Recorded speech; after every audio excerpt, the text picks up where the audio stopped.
Do you feel that in a time when we are more connected than ever, we are drifting away from real human connections, especially to ourselves?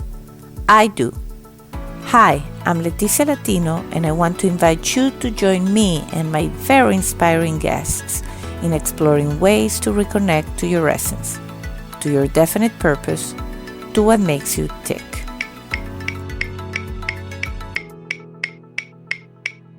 Are you ready?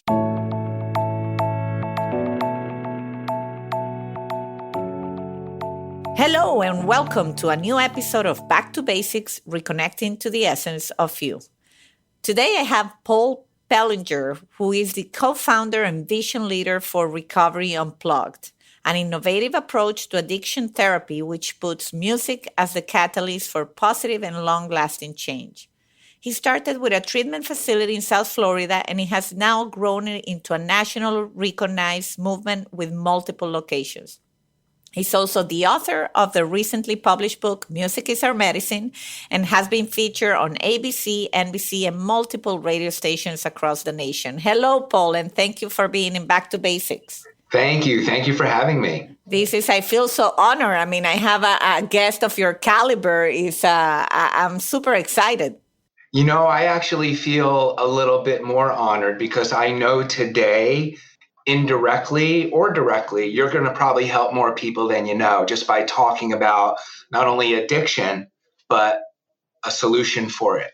I love it. And that's honestly when I started my path and my journey with this podcast is about going back to basics. And I mean, I cannot think of a more appropriate situation when you've been struggling in your life, when you've had issues and you ended up in a place you didn't want to be. How can you come back to a full life, a joyful life? And obviously, thank you for the book. You sent it to me. It's amazing stuff. My husband is a musician. Nice. Also, so definitely he saw it on my desk. He said, I'm going to have to read that. And I already know of a few people that I'm going to give this book to. So definitely very, very helpful. So, we're going to chat about the book and about the good work that you are facilitating through Recovery Unplugged. But I want to hear about you and your journey. And I know that music has been part of your life since you were a young kid, right? Yeah. So I guess the first thing to say is I am not a musician. Okay. And 90% of the clients at Recovery Unplugged are not musicians.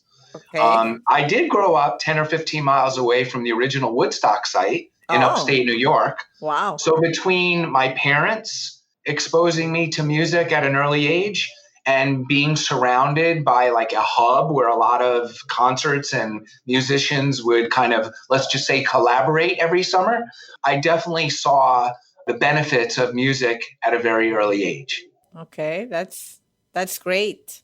And so when you were, involved in this music, probably you wanted to do something with it. Did your career path take you early on towards that, or you had a different career path?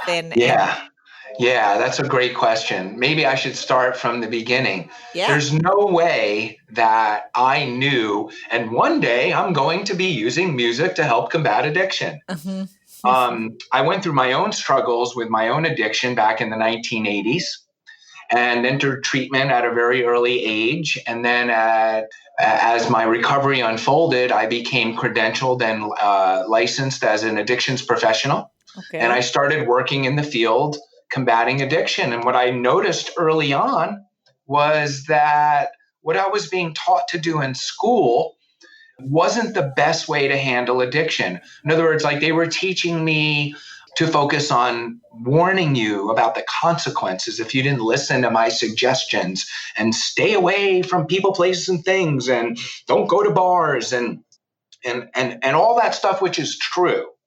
However, what I learned early on was that it was real important to know we have to figure out a way how to provide recovery from addiction to be more of a payoff than getting high. In other words, fear is not going to work. It could be a motivator, but for addicts and alcoholics, it is not a deterrent. So it occurred to me growing up 10 or 15 miles away from the original Woodstock site, I would watch my family my parents come home from a hard day's work, and they would be tired, and my dad would be a little ornery, a little angry.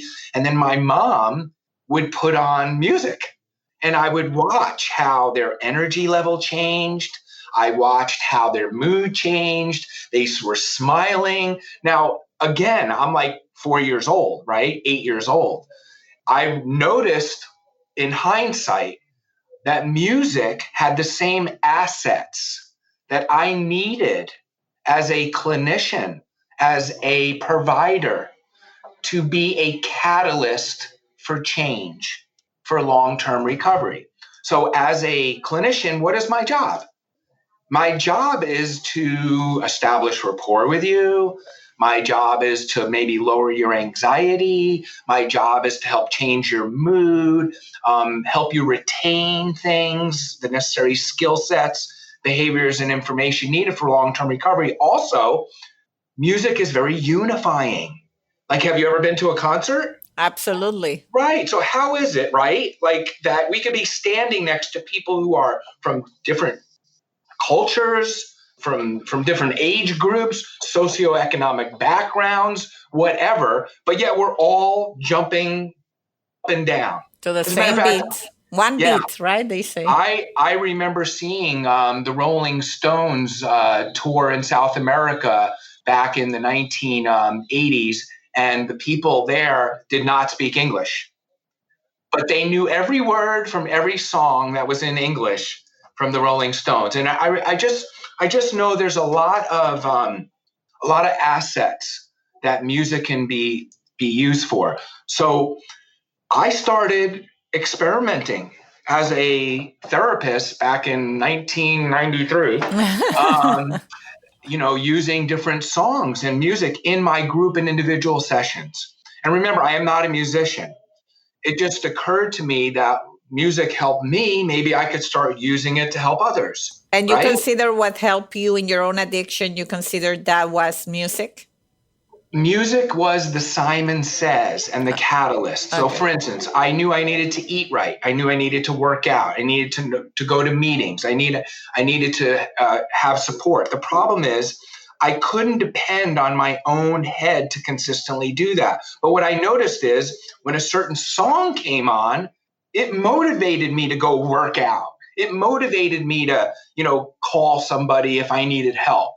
That's the problem, in my opinion, with treatment of addiction, let alone life, is we all need something to be our catalyst, our Simon Says, whether you're an addict or not. That's amazing. I personally have always gone to music for feeling better. And Yes. I realized as a young person, like I would always shower and I have music playing. I would always have music playing, always. Then, Right. I got married, I had the kids, and you forget about that because that's what marriage does and families. You forget about what you enjoy. Right. And then it's not that long ago that I started again, with my Bluetooth speaker to, Right. Especially when I'm in the house and the kids are not there or my husband is, and then I do what I used to do, Right. which is listen to, and I can immediately feel better. So I Yes. guess I'm with you in a different way. Well, yeah. I mean, not only that, but I remember a comedian making a joke about why is the alphabet in that order? Is it because of that song? And it occurred to me, I learned the ABCs through the song. So music can also be used to help people remember things, retain certain things. That's one of the problems, not only with treatment of addiction. In other words, what could be done in 30 days of treatment could be undone in 30 minutes. Yes. Because we're not teaching clients how to retain that information. So if they can associate a certain song with a particular issue or topic or whatever they need to get through, then all they have to do when they leave treatment is play that song. That's why at Recovery Unplugged, when clients leave our treatment center, we give them musical prescriptions in the form of earbuds and an MP3 player with specific songs that are identified for whatever issue, topic, or skill set they need. Does that make sense, what I say? Absolutely. And Yeah. I think it's brilliant, to be honest with you. I think that's very compelling. So obviously you decided to write a book about, so it's very intertwined, right? Because your book is also the story of Recovery Unplugged and how it Yeah. came about. Right. Right. Right. So Yes. so tell me more about the book. This is I have it in my hands, and it gives it's not just the story, so yes, so that people hear it. I want you to know, for all of you out there, that it's also very, it is a framework, and it has a lot of information here that it's already helpful. So it's not just the story of how this came to be, it's also a tool that anybody can use if they're struggling with something. You're saying something more wise than you know, in that I originally intended this book to be for the sick and suffering addict, the family members, and even maybe clinicians who were trying a different way. Mm-hmm. But to be honest with you, the majority of the responses that I'm getting from this book are, hey, Paul, I was stuck in traffic on I-95 coming out of Miami on a Friday. I was really upset and concerned. And you know what? I did what you said. I put on one of my favorite songs and I cranked it up. And temporarily, it changed my mood. Yeah. It made the traffic, although it was still rough, a little bit more manageable. And I was able to deal with it. And I wasn't, in this particular case, cursing at people for cutting me off. So that's exactly what's been going on. I believe, especially in today's life, living life on life's terms with the daily stressors that go on in our life, it's real important to learn tools, to learn how to cope. And there are two things I've never heard since I've been alive or since I've been helping combat addiction. One, I'm a cannibal, and two, I hate music. Yes. So everyone loves music. Everyone has a favorite song. And so we just figured out at Recovery Unplugged a way to harness that, if that makes sense. Absolutely. I definitely love the approach, because I have obviously friends. I think we all have friends that are struggling with addiction, and you try to help. And I had never we all have some sort of addictions, right? Yeah, but I never suffer with substance addiction, although I'm Italian, so the wine can be, when I go and feel the thing, how many glasses of wine do you have? I say, oh, maybe I have more than I should. But in any case, never to a point where I cannot control, right? That you say, that must be very weakening for your soul when you want to do something and you don't find the self-discipline to do it. Yeah. I can imagine that's really would at least put me in a very bad place. But I have friends that I know are struggling, and the way they do it, like you invite them to a party or you want to be with them, and unfortunately, at the party there's alcohol, so they have to isolate themselves so that they don't get tempted, so that they can recover. And that always makes me very sad, because it's almost like a vicious cycle where instead of being more part of your friend's life, you almost have to be away from your friends so that you can be in a good place. And I've always mentally said, how can I help them, to not isolate themselves? Well, again, you're saying something more wise than you probably know. There's no one who's watching this or listening to this who hasn't directly or indirectly been affected by addiction or alcoholism. The key with all of this is learning how to have fun in recovery, right? In other words, if I'm going to be anxious and depressed and miserable, I say, well, I stay clean. I don't care how much therapy you go to. So I don't know if you know this or not, but music appeals to the same pleasure centers of the brain that drugs and alcohol do. There's science behind this. It releases the same endorphins. It increases the same dopamine levels, the same serotonin levels. So in essence, what we're doing at Recovery Unplugged is we're teaching clients how to get high without using, which then makes recovery more of a payoff than getting high. The other great thing, and I knew music was going to work, even though my friends were making fun of me, like, what is this? Is this some gimmick? Like, how is this going to work? But I had no idea we were going to attract some pretty famous and legendary musicians who are now directly and indirectly a part of what we're doing. And they're out there about their own recovery. In other words, when I first got into recovery myself and into the treatment of addiction, it was a really bad stigma attached to addiction. And by the way, it still is, but it's getting a lot better. So, but when you have like people like Steven Tyler from Aerosmith people from Menudo, there's so many people. If anybody ever wants to go at recoveryunplugged.com, you'll see all the artists that have come by to not only share their story with the clients, but also perform. It makes it a little bit more manageable and a little bit more okay to see if Demi Lovato could come out and talk about her struggles, and now she's back in recovery, then I have hope too. Does that make sense? Absolutely. And yeah, I read that Steven Tyler said that Recovery Unplugged showed that music can be magic. That's which right. We all kind of instinctively know that there's something there. And as you said, it's available for anybody. Yes. It's I would say, quote unquote, free. It's not something you're going to break the bank, right.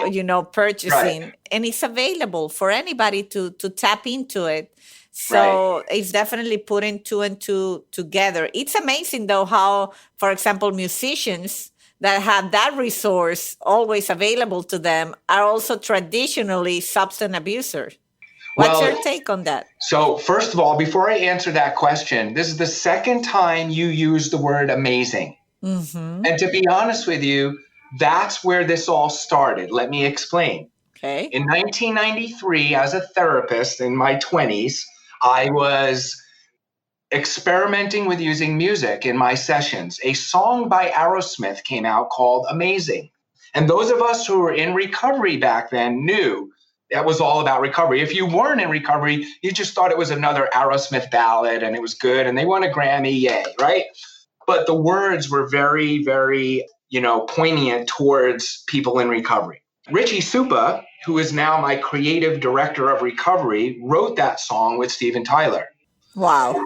I had no idea 20, 30, 25 plus years later, him and I would be working together. And just a quick story on how that song even came about. And this is how songwriters think, okay? Okay. Richie is at a convention of Narcotics Anonymous back in 1992, and a girl comes up to him with One Day Clean and says, I'm really struggling. And Richie gives her a hug and says, are you okay? And she says, all my life I kept the right ones out and let the wrong ones in. Immediately, he thought to himself, I better call Steven Tyler. I guess his singer-songwriter instincts kicked in. He called Steven Tyler. Steven, all my life I kept the right ones out, let the wrong ones in. Steven Tyler replied, yeah, I had an angel of mercy to see me through all my sin. Wow. Richie goes, that's amazing. Steven goes, that's the name of the song. Wow. And that, if you believe in a higher power, or you believe at least there's something greater going on here, that tells me that, there's truth in that. Because that was the start of Steven and Richie from Aerosmith, along with many other musicians they have helped over the years to get clean and talk about their own sobriety and recovery, started with a song like that. Well, that just explained to me why you're also, in your title, is vision leader. Yes. Because what you just did to me is you explained how a vision came many years ago and how it validated, probably without you knowing where it was going to take you. Right. And that's amazing. That's why I have to use the word, because then you get to work with these people you admire, with this, and everything just clicks in a way that it's, I do believe in higher powers, and I believe in the messages we put in the universe. And I'm very strong about that, because I think that's the biggest handicap sometimes that people have, is that they have their own limitation, that whatever they dream cannot be true. Correct. And once you have that own limitation, it's very hard for good things to come to life, right? And Yeah, I am proof, by the way, of what you're saying, which is why one of my favorite books I've ever read was called Creative Visualization by Shakti Gwan. I'm gonna go back like 20, 30 years I read it.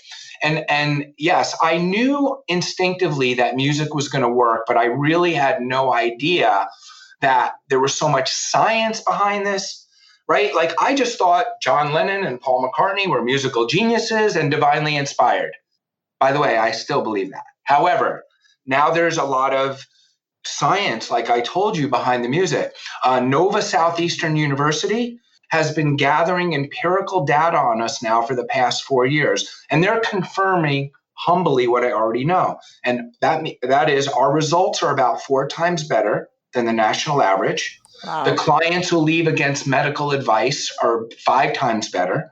We have over a 95% approval rating from our clients and staff. Why is that? Because music has the ability to unite. Music has the ability. I did not realize that when my clinicians incorporate music in their sessions, it improves their mood too. And then that makes them more effective. And by the way, we have locations in Lake Worth, Fort Lauderdale, Austin, Texas, Northern Virginia, and we just opened up in Nashville.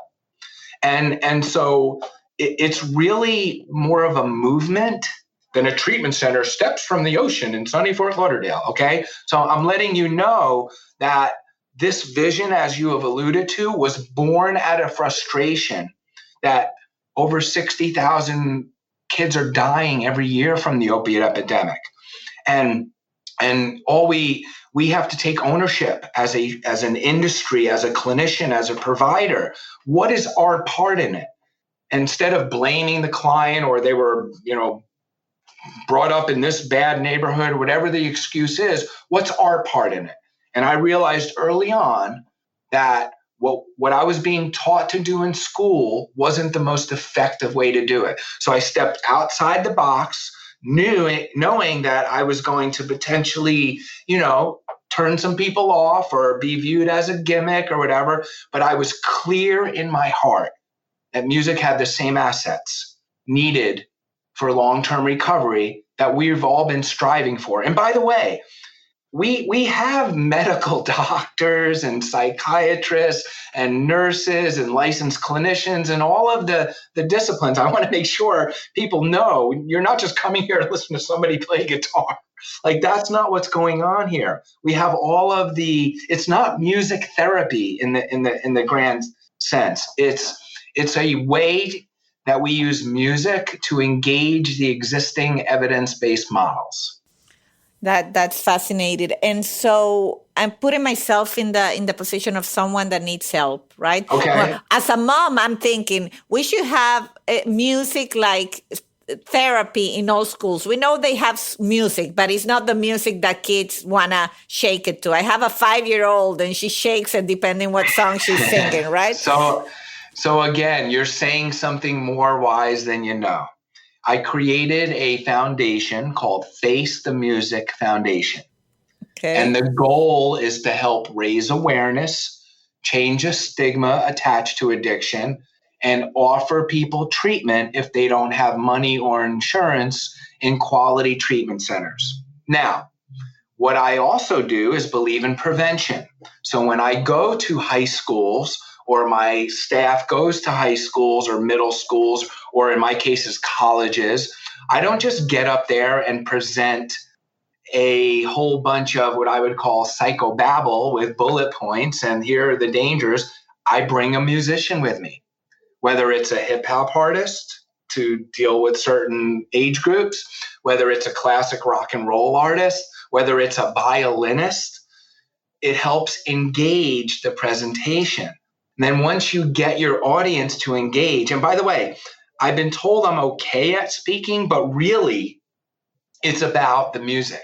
The music is what not only engages the audience, but it also makes it more memorable. Yeah, well, you're very okay. For the record, you're very okay at speaking. Thank you very much. Very I gotta engaging. hang out with you more often. Yeah. Well, we are in Florida, so that can happen. Well, one of the things that's important to note is Every Friday from 1:45 p.m. till around 3 p.m., we invite outside guests to actually sit in on a group with the clients so they could see it for themselves. And that's when you'll see a former member of Aerosmith and the rest of the band performing certain songs specifically that were written for recovery and addiction. And it's a what we call a cognitive behavioral therapy approach, because even though I know you and your audience is understanding what I'm saying right now, until you see it for yourself, it's hard to get. We also live stream it for people who don't have the ability. But you have no excuse. Yeah, I You're you're can a, come. you're I would you're a love half to. hour away. I would love to. I think it's anything that can help, bringing awareness, helping others, and it just makes sense. And I think you have a great program, great tool, exciting, Yeah, and I say I think you don't have to be struggling with a strong addiction. It's just every day we all struggle with something. that's right. We get put down by work, something not going our way. That's also Correct. addiction, being in a poor mood. So this is something that we can all use. Again, I don't know how many times I have to say this, but you're saying something more wise than you know, in that drugs and alcohol are really a symptom of the problem. It's all about what you just said: distorted perceptions, poor self image, low self esteem, negative behaviors, things of that nature that contribute to people to look for something on the outside to make them feel better. It could be drugs, it could be shopping, it could be sex, it could be food, whatever it is. The key is to learn how to be okay with yourself and not needing that external stimuli, if that makes sense. And that's the great thing about music. It can help kind of center you, right?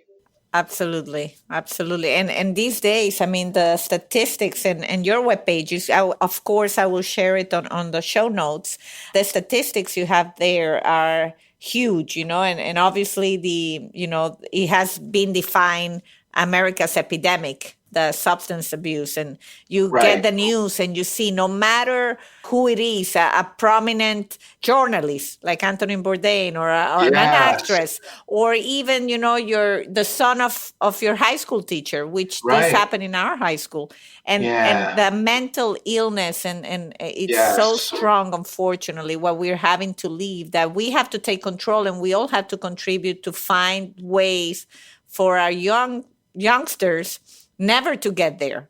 Right. Well, it starts with prevention. It starts with exposing the myths surrounding addiction and alcoholism. It's also important to focus on, how to put it out there in the community where people feel comfortable talking about what they think or they feel. And I'm just grateful we're onto something that's providing, that solution. Absolutely. So, and you with your book are going to help so many people. So, tell me about the book. You can buy it on Amazon, I think, right? Yes. Yes. And so anybody can go get your copy or give it to someone, maybe, you read it, you find ways how to help. And there's always someone that needs maybe a little inspiration if they're struggling with something. So you are on a full tour book. What's going on with the book? Tell me about it. So what's going on with the book is again, mostly it was out of love in terms of trying to help people just, live life on life's terms. It became a bestseller in the past. Congratulations. And thank you very much. And really, to be honest with you, whenever we hire new staff, and we have almost 400 employees now, that's part of the application. They have to read my book, so they get kind of who. So point being is I mostly give them away. And that's because I want to share with people that music really can be medicine, that music can really have the ability to kind of help kind of change you. And when I say music, I don't just mean like a live song. Sometimes people have difficulty sharing what they think or they feel, but I guarantee you somebody's written a song about it. Yes, So could that's you imagine if I matched up the lyric with what you're thinking and feeling? It also not only puts words in your mouth, but it will help now anchor you to the song, which then can be used to reframe how you're thinking about things. Yeah, you know that my husband, as I share, he's an engineer, but he's also a musician. And it's funny because I sometimes tell him, oh, I love that song. And he's like, what's in it? You know, like he sees it as a musician, right? The musical Right. component. And Right. I have always paid attention to the lyrics. I Yeah. know so many people get surprised by how many songs I can sing to Wow. because I love the lyrics in the songs. Ooh, who comes to your mind? Help me understand who you like. In terms of music, well, Yeah, what it's comes to mind? depending my stage in life. Like Okay. I can relate to, well, my favorite song, it's Live for Loving You by Gloria Stefan. That's the one song, if Oh I'm on a my. desert island, no matter how I'm feeling, if I have one song to listen to my whole life, that's a song I Yes. will want. You see, and that's fantastic. See, George Noriega, who used to be in the Miami Sound Machine, helped produce Richie's album called Enemy. So Uh-huh. we know all these people. I only say that to say there's no surprise. I love Gloria Stefan. And some of her songs just touch you in the heart and Yes. help you sometimes, in my case, cry over, I think of past relationships or something Yes. like that. But it also becomes very cathartic by sometimes crying. That's not a bad thing. It helps you let go of things. Yeah, but also I think I read in your book that there's of a story of someone that a particular song reminded him about, you know, his family, his wife, and that's when you realize, oh wow, this is powerful. And I attach it to, like, Gloria Stefan for me is my younger years, and then I have Right. Sarah McLachlan, my toughest breakup, and I have Enya also when I went to study abroad, and I felt like, you know, only time will tell what's gonna happen. So Right. every song or every performer also brings me something different. Yes. And so, but my husband never pays attention to the lyrics. What kind of musician is he?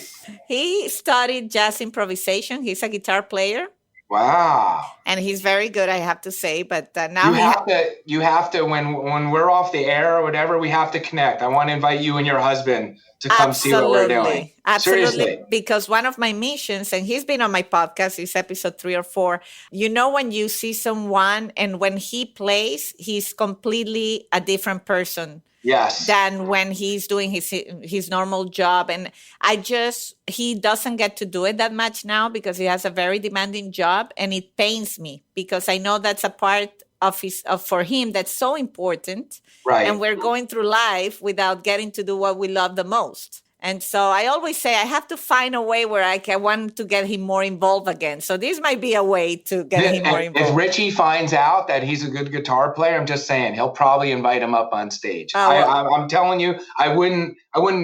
Don't worry about that. Like, if he's uncomfortable with it, we won't do it. no, But that's the kind of improv stuff that we do that is really magical. I You'll love see. it. He's a great Yeah. guitar player. He's very humble. Yeah. And so well, as a funny story, there's a very famous Venezuelan singer. I'm from Venezuela. I Okay. interview him on this podcast too, Frank Quintero. And one Okay. day I'm home and the phone rings, and mind you, my husband is Dutch. He's from the Netherlands, so nothing to do Okay. with Venezuela. He lived there, but and he Okay. shows me the phone and he say, "Look who's calling." And it was Frank Quintero. For me, it was like I'm almost fainting. I'm like, "Why is he Right. calling you?" So, Wow. he's asking me to play in his new tour. And I'm like, "You're kidding me," you know? So that's Wow. how That's good he is, crazy. but he's too humble and he Yeah. hasn't played for a while. So he'll probably tell you, I'll have to play a little bit before I go. Part But of what we're doing at Recovery Unplugged is we've created an I Party Sober campaign. I love that. So we turned it on to, we're involved in like Tortuga, Riptide, Chili Cook-Off, a bunch of stuff all over the country. And originally the goal was when people go to concerts, not everybody wants to get high and drunk. But because so many people are, they want to have a spot where they can hang out with people who are clean and sober. So originally that was the goal, to provide that. What it transitioned into is the artists who are in recovery started finding out this is what we were doing. And now they want us backstage with them between sets to kind of hang out so they're not tempted to drink or drug. And for me, I don't know. Have you ever been backstage at a major show or concert? It's crazy. I'm a starstruck guy kind of anyway, but when I'm backstage looking out at the thousands of people, I I mean, imagine. look here, look who I just got to meet. We'll see if I see the picture. Oh my God, I don't see it. It's too far. Is this? Oh my God, that's That's the the Rolling Rolling Stones. Stones. Yes. Holy cannoli. So, I mean, literally, I knew music was going to work, but I literally had no idea. There were so many people. A couple of members in that particular band are out there about their own recovery now. So I say all that to say the goal that I have, not only at Recovery Unplugged, but me as just a person, is to make sure that we're providing people an alternative to use drugs and or alcohol, as well as learn how to just live life on life's terms without struggling with the normal anxieties and depressions. And I figured out a way how to harness that. I humbly believe it could work for anyone. And the reality is, it is evidenced by our results, our outcomes, our statistics. And I'm extremely grateful for that. Well, I'm a big admirer and humbly too. Through my podcast, I'm very happy that I know we're going to reach people that are going to hear your words and that they're going to find this useful. And to me, the biggest thing is what happens if someone that it's not in one of the areas where you have a location, they want to get help. What would be that process like? Well, first of all, we have clients coming to our facilities from all over the country. And one of the reasons why we strategically placed in Austin, Texas, Nashville, Northern Virginia, and in South Florida is we can now reach the entire country. Although we don't get a lot of clients from like California because there's options over there, usually anything east of the Mississippi, we're getting clients from all over the country. Great. And they will go, well, the webpage is going to be for sure on the show notes and all your Okay. contact information. Okay. And, I just want to give you an option to just send a final message. I'm a fan. I think the work you're doing is amazing. Yeah. And definitely any way that we can support that initiative, it would be a pleasure. Thank you. I would only say, in my experience, if you think you have a problem, you probably do. And Recovery Unplugged is available 24 hours a day, 7 days a week. And we will provide you with the necessary information, education, awareness, and or treatment if you need it. And there is a solution. That's fantastic, Paul. Thank you so much. And, guys, check out the webpage. They have an amazing amount of information there, statistics, prior famous musicians that have been part of the program. It's really amazing resources you have there. So congrats on that, too, because it's very well put together. Thank you. And you have an open invitation to come on Back to Basics anytime. It's been fantastic chatting with you, Paul. Thank you very much. I appreciate it. And good luck, and we'll be following all your successes. Thank you. Thank you very much again. Bye-bye. Bye. And until the next time.